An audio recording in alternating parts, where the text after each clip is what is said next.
എല്ലാ സജ്ജനങ്ങൾക്കും നമസ്കാരം. ലോകത്തിൻ്റെ മുഴുവൻ തന്നെ നാഥനായിരിക്കുന്ന ജഗൽപിതാവായിരിക്കുന്ന സാക്ഷാൽ മഹാദേവൻ്റെ ഏറ്റവും വിശേഷമായ പുണ്യ ദിവസമാണ് ശിവരാത്രി. ഇപ്പോൾ ഈശ്വരവിശ്വാസികളായ എല്ലാ സജ്ജനങ്ങളും ഏതെങ്കിലും ക്ഷേത്രത്തിൽ ശിവൻ ഉപദേവനായോ പ്രധാന ദേവനായോ ഒക്കെയുള്ള ക്ഷേത്രങ്ങളിൽ പോയി ഒന്ന് ദർശനം നടത്താൻ കൊതിക്കുന്ന ഏറ്റവും വിശിഷ്ടമായ പുണ്യ ദിവസമാണ് ശിവരാത്രി എന്ന് പറയാം. ലോകമെങ്ങും ശിവാരാധന വ്യാപിച്ചു നിൽക്കുന്നു. ഭാരതത്തിലെ ഓരോ ഗ്രാമങ്ങളിലും ചെറുതും വലുതുമായിട്ടുള്ള ഒട്ടനവധി പുണ്യ സങ്കേതങ്ങളുണ്ടെന്ന് തന്നെ നമുക്ക് പറയാം. ധാരാളം ഋഷീശ്വരന്മാർ ഭഗവാനെ മന്ത്രങ്ങൾ ധാരാളം പ്രാവശ്യം ജപിച്ച് നേരിട്ട് കണ്ടറിഞ്ഞിട്ടുള്ള പുണ്യമായിരിക്കുന്ന ധാരാളം സങ്കേതങ്ങൾ ഈ ഭാരതത്തിൻ്റെ അങ്ങോളം ഇങ്ങോളം കുടികൊള്ളുന്നു. അപ്പോൾ ധാരാളം തീർത്ഥ ഘട്ടങ്ങളുണ്ട്, അതുപോലെ ഗിരിപ്രദേശങ്ങളുണ്ട്, ധാരാളം ക്ഷേത്രങ്ങളുണ്ട്. ഇവയെല്ലാം കൊണ്ട് സമ്പന്നമാണ് നമ്മുടെ ഭാരതം. അപ്പോൾ ശിവാരാധനയ്ക്ക് ഇത്രയും പ്രാധാന്യമുള്ള ഈ ഒരു പുണ്യ ഭാഗത്തിൻ്റെ വളരെ ചെറിയ ഭാഗമായിരിക്കുന്ന കേരളത്തിൽ പോലും 108 ശിവാലയങ്ങൾ എന്ന സങ്കല്പങ്ങളുണ്ട്.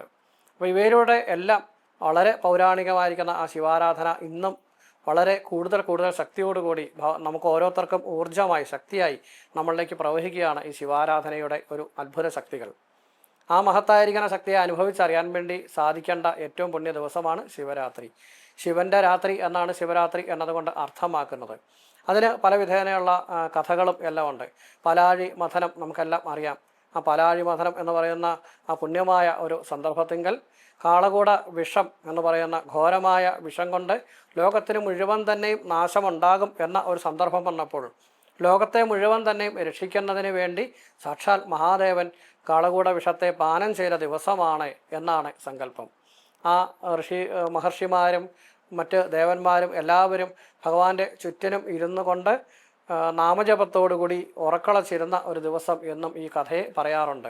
ആ വിഷാംശം കൊണ്ട് ഭഗവാന്റെ കണ്ഠം നീല നിറത്തിലായിപ്പോയി. അതുകൊണ്ട് നീലകണ്ഠൻ എന്നും ഭഗവാന് പേര് വന്നു എന്നാണ് പറയുക.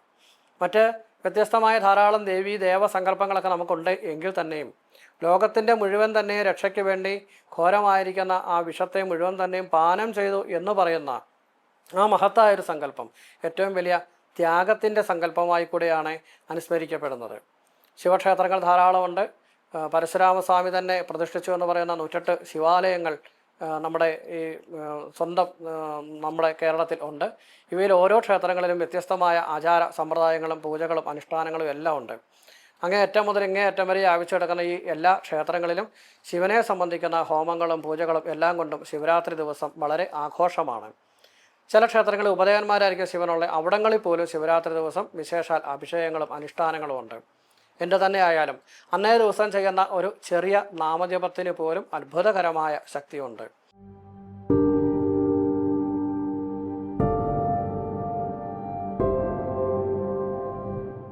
ഇപ്പോൾ സാധാരണഗതിയിൽ ഓരോ ആൾക്കാരെയും നാം കൂടെ ചേർക്കുന്നത് അവരുടെ ഗുണദോഷങ്ങൾ, അവർ നല്ലവരാണോ ചീത്തവരാണോ എന്നെല്ലാം നോക്കിയിട്ടാണ് സാധാരണ നമ്മളെല്ലാവരും വിലയിരുത്തുക.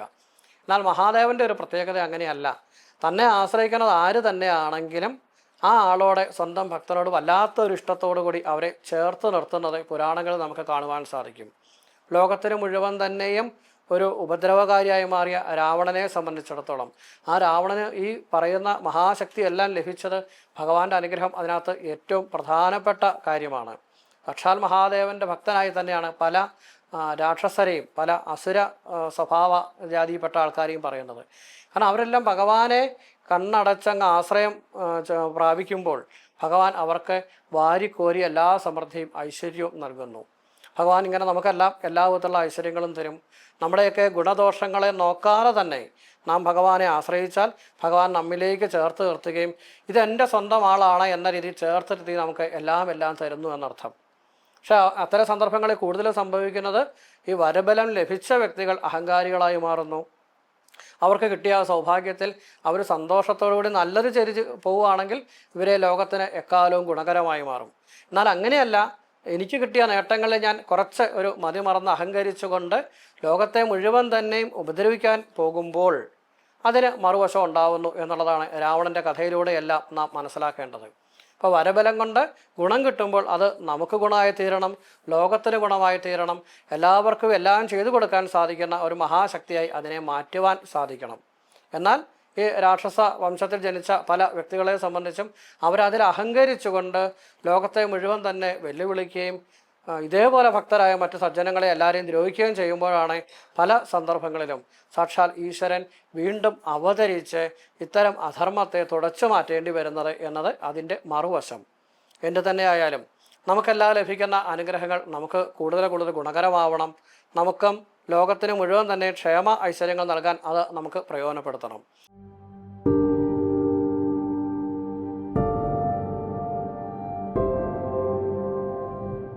പുരാണങ്ങളിലേക്ക് നോക്കിക്കഴിഞ്ഞാൽ സാക്ഷാൽ അർജുനനെ പാശുപതാസ്ത്രം ലഭിക്കുന്നതും ഭഗവാന്റെ അനുഗ്രഹം കൊണ്ടാണ്. അതാണ് അർജുനനെ ഏറ്റവും വലിയ ഒരു വിജയിയായി മാറ്റുന്നത്.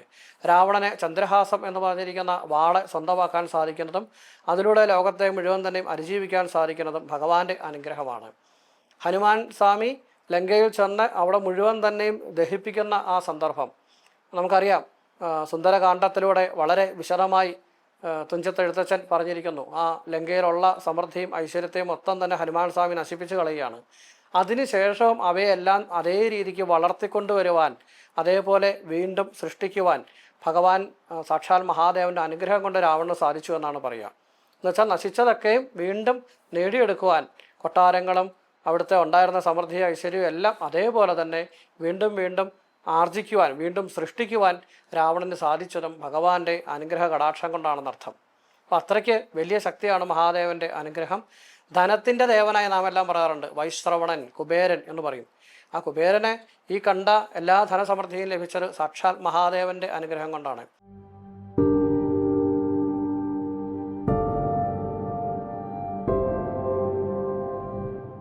ഇങ്ങനെ പുരാണങ്ങളിലേക്ക് നോക്കിക്കഴിഞ്ഞാൽ ഒട്ടനവധി കഥാപാത്രങ്ങളുണ്ട്. ഭഗവാന്റെ അനുഗ്രഹം കൊണ്ട് ലോകത്തെ മുഴുവൻ തന്നെയും അതിജീവിക്കാൻ സാധിച്ചിട്ടുള്ള വ്യക്തികൾ. സാക്ഷാൽ നമ്മുടെ പുരാണത്തിലെ ഏറ്റവും പ്രശസ്തമായിരിക്കുന്ന സാക്ഷാൽ ശ്രീകൃഷ്ണ ഭഗവാൻ, അദ്ദേഹവും സാക്ഷാൽ മഹാദേവൻ്റെ ഭക്തനായാണ് പറയുന്നത്. വേദസാര ശിവസഹസ്രനാമം എന്ന് പറയുന്ന പുണ്യമായിരിക്കുന്ന 1008 നാമങ്ങളടങ്ങുന്ന ഭഗവാന്റെ ഗ്രന്ഥത്തിൽ അതിൻ്റെ ആരംഭത്തിൽ തന്നെ പറയുന്നു, സാക്ഷാൽ ശ്രീകൃഷ്ണ ഭഗവാൻ മഹർഷിമാരോട് പറയുന്ന ഒരു സ്വഭാവത്തിലാണ് അതിനെ വർണ്ണിച്ചിരിക്കുന്നത്. മഹാദേവനെ പ്രാർത്ഥിക്കണം എന്ന് ഭഗവാൻ തന്നെ നമ്മളോട് ഉപദേശിക്കുന്ന പോലെയാണ്. ശ്രീരാമസ്വാമിയാണേലും രാമേശ്വരത്ത് സാക്ഷാൽ മഹാദേവനെ പ്രതിഷ്ഠിച്ച് ആചരിക്കുന്നു. അതിലൂടെയാണ് ആ രാവണ നിഗ്രഹത്തിന് വേണ്ടിയുള്ള ആ ഒരു ശക്തി അദ്ദേഹം നേടിയെടുക്കുന്നത്. ഇങ്ങനെ പല പല സന്ദർഭങ്ങളിൽ നമുക്ക് മഹാദേവൻ്റെ പ്രാധാന്യം കാണാം. നമുക്ക് ഏവർക്കും ഏറ്റവും സുപരിചിതമായ നാമമാണ് ഓം നമഃ ശിവായ. ഇത്രയും ലളിതമായ, ഇത്രയും ഫലസിദ്ധിയുള്ള മറ്റൊരു മന്ത്രം ഇല്ല എന്ന് തന്നെ പറയാം. പഞ്ചാക്ഷര മന്ത്രം അത്രമാത്രം പ്രശസ്തമായതുകൊണ്ട്, നമുക്കെല്ലാം അറിയാവുന്നത് കൊണ്ട് അതിനൊരു വിലയില്ല എന്ന് വിചാരിക്കേണ്ട. ഏറ്റവും ശക്തിയുള്ള മഹാമന്ത്രമാണ്. ഈ മന്ത്രമാണ് ക്ഷേത്രങ്ങളിലെല്ലാം ആരാധനയ്ക്ക് ഉപയോഗിക്കുന്നത്. എന്നുവെച്ചാൽ ക്ഷേത്രത്തിലെ തന്ത്രിയും പൂജാരിമാരും നിത്യേന പൂജയ്ക്ക് ഉപയോഗിക്കുന്ന മഹാമന്ത്രമാണിത്. ഈ മന്ത്രം ധാരാളമായി ജപിക്കുക എന്നുള്ളത് ഏറെ വിശേഷമാണ്.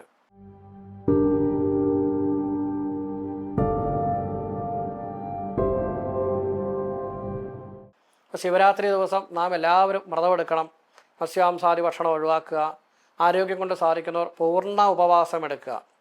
അങ്ങനെ പറ്റാത്ത ആൾക്കാർ ലഘുവായ ഭക്ഷണ സമ്പ്രദായങ്ങൾ പാലിക്കുക. ഏതെങ്കിലും ശിവക്ഷേത്രത്തിൽ പോയി ദർശനം നടത്തുക. അവിടെ നടക്കുന്ന പൂജാതി കർമ്മങ്ങളിൽ നമുക്ക് സാധിക്കുന്നത് പോലെ എന്തെങ്കിലുമൊക്കെ സമർപ്പിച്ച് നാം അതിൽ പങ്കാളികളാവുക. ഭഗവാൻ ഇന്നതേ പാടുള്ളൂ, അല്ലെ ഇന്നത് തന്നെ വേണമെന്ന് വാശിയൊന്നുമില്ല. അല്ലെങ്കിൽ വലിയ സാമ്പത്തികം നമ്മൾ ചെലവഴിക്കണമെന്ന് വാശിയൊന്നുമില്ല. പത്രം, പുഷ്പം, ഫലം, തോയം യോമേ ഭക്തിയാ പ്രയച്ഛതി എന്ന് ഭഗവത്ഗീതയിലൂടെ ഭഗവാൻ നമ്മളോട് മൊത്തത്തിൽ, മാനവരാശിയോട് മൊത്തത്തിൽ പറയാണ്, നിങ്ങൾ എന്തു തരുന്നോ അത് സന്തോഷത്തോടെ തൃപ്തിയോടെ തന്നാൽ ഞാനത് സ്വീകരിക്കും. ശ്രീകൃഷ്ണ ഭഗവാൻ ഭഗവത്ഗീതയിലൂടെ പറയുന്നതാണെങ്കിലും അത് ശ്രീകൃഷ്ണ ഭഗവാൻ എന്നല്ല ചിന്തിക്കേണ്ടത്, സാക്ഷാൽ ഭഗവാൻ നമ്മളോട് എല്ലാവരോടും പറയുന്ന ഒരു ആശയമാണ്. അപ്പം നമുക്ക് എന്താണോ പറ്റുന്നത് അത് നമുക്ക് ക്ഷേത്രത്തിൽ സമർപ്പിക്കാം. വലിയ വില കൂടിയ എന്തെങ്കിലും സാധനങ്ങൾ തന്നെ സമർപ്പിക്കണമെന്നില്ല. പത്രം, പുഷ്പം, ഫലം, തോയെന്ന് പറഞ്ഞതിൽ എല്ലാം പെട്ടു. ഒരു പഴവർഗ്ഗങ്ങൾ കൊണ്ട് കൊടുക്കാം. അല്ലെങ്കിൽ അഭിഷേകത്തിന് വേണ്ടിയുള്ള കരിക്കോ പനിനീരോ പാലോ തേനോ നെയ്യോ എന്തെങ്കിലും കൊണ്ട് കൊടുക്കാം. പല ക്ഷേത്രങ്ങളിലും അന്നേ ദിവസം വിശേഷാൽ ധാരാളം അഭിഷേകങ്ങളുണ്ടാവും. കുറച്ച് ഭസ്മം കൊണ്ട് കൊടുക്കാം. എന്താണോ നമ്മുടെ സാമ്പത്തിക ശേഷിക്ക് സാധിക്കുന്നത്, ചെറുതോ വലുതോ ആയിക്കോട്ടെ, അത് കൊടുത്ത് നമ്മളതിൽ പങ്കാളിയാവുക. ശിവപുരാണം പോലെയുള്ള ഗ്രന്ഥങ്ങളൊക്കെ അവിടെ പാരായണം ചെയ്യുന്നുണ്ടെങ്കിൽ അത് കേട്ടുകൊണ്ടിരിക്കുക. അങ്ങനെയുള്ള സന്ദർഭത്തിൽ അവിടെ ഇരുന്നുകൊണ്ട് യഥാശക്തി നാമജപം ചെയ്യുക. ചില ക്ഷേത്രങ്ങളിലൊക്കെ ശ്രീരുദ്ര മന്ത്രജപം ഇങ്ങനെയൊക്കെയുള്ള വലിയ വലിയ വേദ പാരായണങ്ങളും ഹോമങ്ങളും നടക്കുന്നുണ്ടാവും. അപ്പം നമുക്കൊന്നും അറിയില്ലെങ്കിലും നമ്മളവിടെ പോയി കേട്ടോണ്ട് ജപിച്ചുകൊണ്ടിരിക്കുക. ഓം നമഃ ശിവായ ജപിക്കാമല്ലോ, അതെല്ലാവർക്കും അറിയാവുന്നതാണ്. അപ്പം അന്നേ ദിവസം നടക്കുന്ന ജപ ഹോമ പൂജകളിലെല്ലാം പങ്കാളികളാവുക. യഥാശക്തി ഭഗവാന്റെ കഥകൾ കേൾക്കുകയും പ്രാർത്ഥിക്കുകയും ചെയ്യുക. ഇവയെല്ലാം ആ വ്രതത്തിൻ്റെ പൂർണ്ണ ഫലപ്രാപ്തി നമുക്ക് തരും. മനസ്സിനെ ഒരു വിധത്തിലും അശുദ്ധിയാകാതെ നോക്കുക. അശുദ്ധിയാവാതെ എന്ന് പറഞ്ഞാൽ ഒന്നിനും ദോഷം വരുന്ന ഒന്നും ചിന്തിക്കാതിരിക്കുക, പറയാതിരിക്കുക, പ്രവർത്തിക്കാതിരിക്കുക. നമുക്ക് നല്ലത് വരണം എന്ന് ചിന്തിക്കേണ്ടതിനോടൊപ്പം തന്നെ ലോകത്തിന് മുഴുവൻ തന്നെ നല്ലത് വരാൻ വേണ്ടിയുള്ള പ്രാർത്ഥനയാവണം ഓരോ വ്രതങ്ങളും അനുഷ്ഠാനങ്ങളും. ഇതിലൂടെ സാക്ഷാൽ മഹാദേവൻ്റെ അനുഗ്രഹം നമുക്ക് ലഭിക്കും. പാപദോഷ ദുരിതങ്ങൾ നീങ്ങിക്കിട്ടും. നമുക്കെല്ലാവിധത്തിലുള്ള ഐശ്വര്യങ്ങളും അഭിവൃദ്ധികളും സ്വയം വന്നു ചേരും. അറിഞ്ഞോ അറിയാതെയോ നാമൊക്കെ ഓരോ നിമിഷവും എന്തൊക്കെയോ പാപങ്ങളെ സമ്പാദിക്കുന്നുണ്ട്. അവയെല്ലാം കഴുകി മാറ്റുവാൻ ഫലപ്രാപ്തിയുള്ളതാണ് പഞ്ചാക്ഷര മന്ത്രം ഓം നമഃ ശിവായ. അതുകൂടാതെ ശിവൻ്റെ അഷ്ടോത്തര മന്ത്രമുണ്ട്. തെറ്റുകൂടാതെ ചൊല്ലാൻ അറിയാവുന്നവരാണെങ്കിൽ അത് നോക്കി ചൊല്ലാം. സഹസ്രനാമമുണ്ട്, അത് ചൊല്ലാം. പിന്നെ ധാരാളം ശിവൻ്റെ ശ്ലോകങ്ങൾ, സ്തോത്രങ്ങളൊക്കെ ഉണ്ട്. ഇതൊക്കെ കേൾക്കാം, ചൊല്ലാം. ഇതെല്ലാം ആ ഭഗവാന്റെ അനുഗ്രഹം നമുക്ക് ലഭിക്കുന്നതിന് നമ്മെ സഹായിക്കും.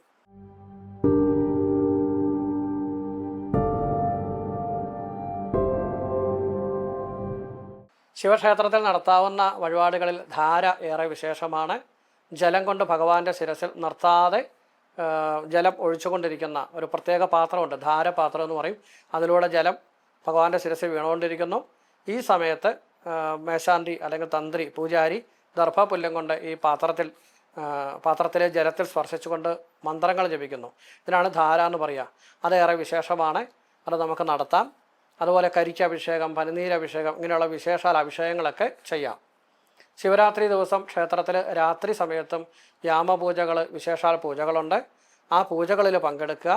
ഉറക്കൊളഞ്ഞ് ഇരുന്നു കൊണ്ട് പരമാവധി നാമജപം ഓം നമഃ ശിവായ മന്ത്രം ജപിക്കുക. പിറ്റേ ദിവസം രാവിലെ ആ പൂജകൾ പൂർത്തിയാക്കിയതിന് ശേഷം തീർത്ഥം കഴിച്ചുകൊണ്ട് വ്രതം അവസാനിപ്പിക്കുക.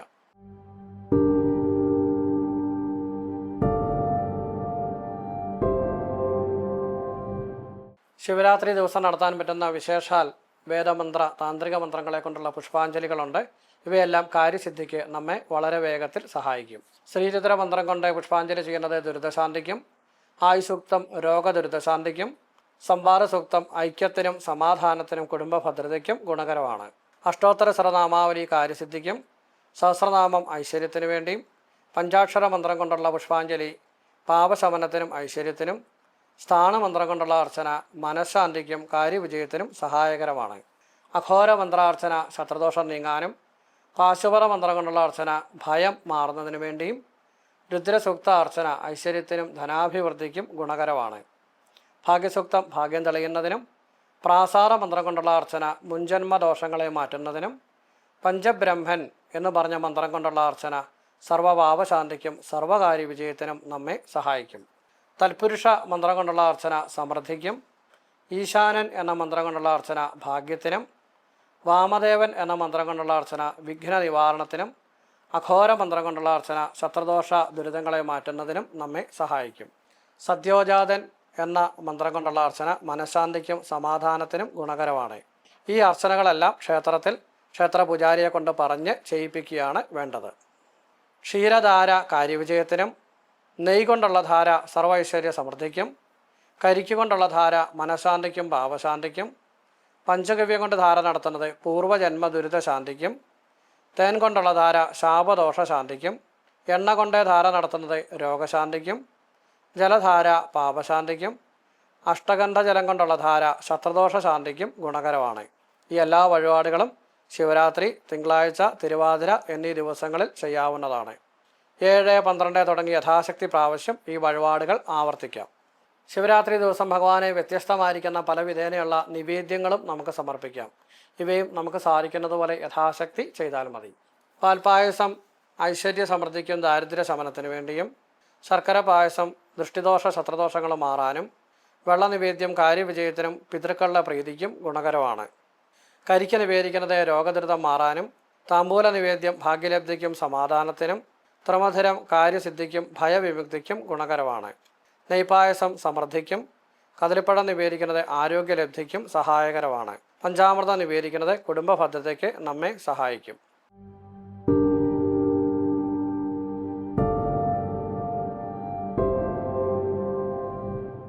വ്യത്യസ്തമായ ധാരാളം ശിവമന്ത്രങ്ങളുടെ ഉപാസന ചെയ്യുന്നതിന് ഈ പുണ്യ ദിവസം നമുക്ക് ഉപയോഗിക്കാം.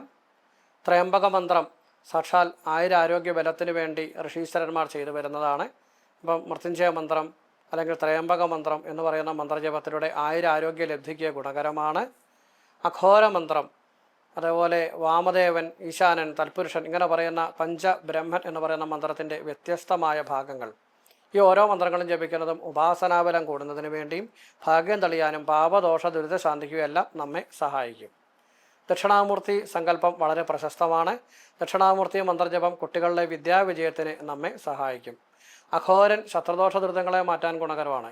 അപ്പം നിങ്ങൾക്ക് ഏതെങ്കിലും രീതിയിലുള്ള ശത്രുദോഷ ദുരിതങ്ങളെ കൊണ്ട് ക്ലേശം അനുഭവിക്കുന്നവരാണെങ്കിൽ അഘോര മന്ത്രം ഉപാസനയായി സ്വീകരിച്ച് ജപിക്കുന്നത് ഗുണകരമാണ്. ഇങ്ങനെ എണ്ണിയാലൊടുങ്ങാത്ത ധാരാളം മന്ത്രങ്ങൾ ശിവ ഉപാസനാ പദ്ധതിയിലുണ്ട്. ഇവ ഓരോന്നും ഒരു ഗുരുമുഖത്തിൽ നിന്ന് സ്വീകരിച്ച് ജപിക്കുകയോ അല്ലെങ്കിൽ തെറ്റുകൂടാതെ ശ്രദ്ധയോടുകൂടി നിങ്ങൾക്ക് സ്വയം ജപിക്കുകയോ ആകാം.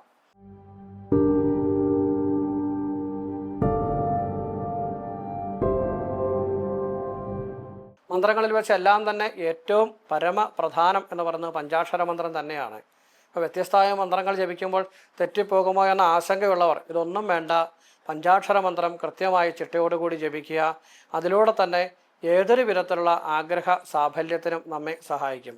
വിദ്യയ്ക്കും കുടുംബജീവിതത്തിൻ്റെ ഭദ്രതയ്ക്കും പാപ ദുരിതശാന്തിക്കും എല്ലാ കാര്യങ്ങൾക്കും പഞ്ചാക്ഷര മന്ത്രം മാത്രം കൃത്യമായി ജപിച്ചാലും മതി എന്നർത്ഥം. വ്യത്യസ്തമായ ഓരോ മന്ത്രങ്ങൾക്കും ഓരോ വിഷയങ്ങൾക്കും പ്രാധാന്യമുണ്ട് എന്നാണ് അർത്ഥം. അത് തന്നെ ചെയ്യാൻ സാധിക്കുന്നവർക്ക് അപ്രകാരം ചെയ്യാം. ഇല്ലാത്തവർ പഞ്ചാക്ഷര മന്ത്രം കൃത്യമായി ചിട്ടയായി ജപിക്കുക. വ്യത്യസ്തമായ ധാരാളം മന്ത്രങ്ങൾ ഉപാസിക്കുന്നതിന് ശിവരാത്രി ദിവസം ഏറെ വിശേഷമാണ്. പഞ്ചാക്ഷര മന്ത്രം ഏറ്റവും പ്രധാനമായ പ്രശസ്തമായ മന്ത്രമാണ്. പഞ്ചാക്ഷര മന്ത്രത്തിൻ്റെ ഉപാസനയിലൂടെയാണ് ഋഷീശ്വരന്മാരെല്ലാം ഈ കാണുന്ന എല്ലാവിധത്തിലുള്ള തപോശക്തിയും നേടിയിട്ടുള്ളത്. അപ്പോൾ അതുകൊണ്ട് തന്നെ നമുക്കും പഞ്ചാക്ഷര മന്ത്രത്തിൻ്റെ ഉപാസനയിലൂടെ നമ്മുടെ ജീവിത വിജയം വളരെയധികം അനായാസനം നേടിയെടുക്കുവാൻ സാധിക്കും. ധാരാളം വ്യത്യസ്ത മന്ത്രങ്ങളുണ്ട്. അഘോര മന്ത്രം, അതുപോലെ തന്നെ പഞ്ചബ്രഹ്മൻ എന്ന് പറഞ്ഞ മന്ത്രം, ത്രയംബക മന്ത്രം, മൃത്യുഞ്ജയ മന്ത്രം, ദക്ഷിണാമൂർത്തി മന്ത്രം, ഇങ്ങനെ വ്യത്യസ്തമായ കാര്യലാഭത്തിന് വേണ്ടിയുള്ള ധാരാളം ഉപാസനാ മാർഗങ്ങൾ നമ്മുടെ ഋഷീശ്വരന്മാർ പറഞ്ഞിട്ടുണ്ട്. ഇവയെ ഓരോന്നും സാധിക്കുന്നവർക്ക് അവയെ ഓരോന്നും വ്യത്യസ്തമായി തന്നെ ഉപാസനയായി സ്വീകരിക്കാം. അതിലൂടെ അവരുടെ ജീവിത വിജയത്തിന് പ്രയോജനപ്പെടും. ഇവയൊന്നും കൃത്യമായി അറിയത്തില്ലാത്തവർക്ക് മനസ്സ് വിഷമിക്കേണ്ടതില്ല. പഞ്ചാക്ഷര മന്ത്രത്തെ, ഓം നമഃശിവായ മന്ത്രത്തെ കൃത്യമായി ചിട്ടയായി ഉപാസിക്കുക. അതിലൂടെ തന്നെ ഭഗവാന്റെ അനുഗ്രഹം നമുക്കെല്ലാവർക്കും ലഭിക്കും. ഈ വർഷത്തെ ശിവരാത്രിയുടെ അനുഷ്ഠാനങ്ങളിലൂടെ നമുക്ക് ഏവർക്കും എല്ലാ ഐശ്വര്യങ്ങളും ഉണ്ടാകട്ടെ എന്ന് പ്രാർത്ഥിക്കുകയാണ്. നേരം ഓൺലൈൻ്റെ എല്ലാ പ്രേക്ഷകർക്കും ഫെബ്രുവരി 15-ാം തീയതി വരുന്ന ഈ ഒരു ശിവരാത്രി അനുഷ്ഠാനം കൃത്യമായി തലേദിവസം മുതൽക്ക് തന്നെ ആചരിച്ച് ഭഗവാന്റെ അനുഗ്രഹത്തിന് വേണ്ടിയുള്ള അവസരം എല്ലാവരും പ്രയോജനപ്പെടുത്തുക. പരമാവധി ക്ഷേത്ര ദർശനം നടത്തി ഭഗവാനെ പ്രാർത്ഥിക്കുകയും ചെയ്യുക. എല്ലാവർക്കും, നമ്മുടെ നേരം ഓൺലൈൻ്റെ എല്ലാ പ്രേക്ഷകർക്കും എല്ലാവിധത്തിലുള്ള ഭഗവാന്റെ അനുഗ്രഹവും ഉണ്ടാവട്ടെ എന്ന് പ്രാർത്ഥിക്കുന്നു, ആശംസിക്കുന്നു. എല്ലാ സജ്ജനങ്ങൾക്കും സ്നേഹാദരപൂർവ്വം നന്ദി, നമസ്കാരം.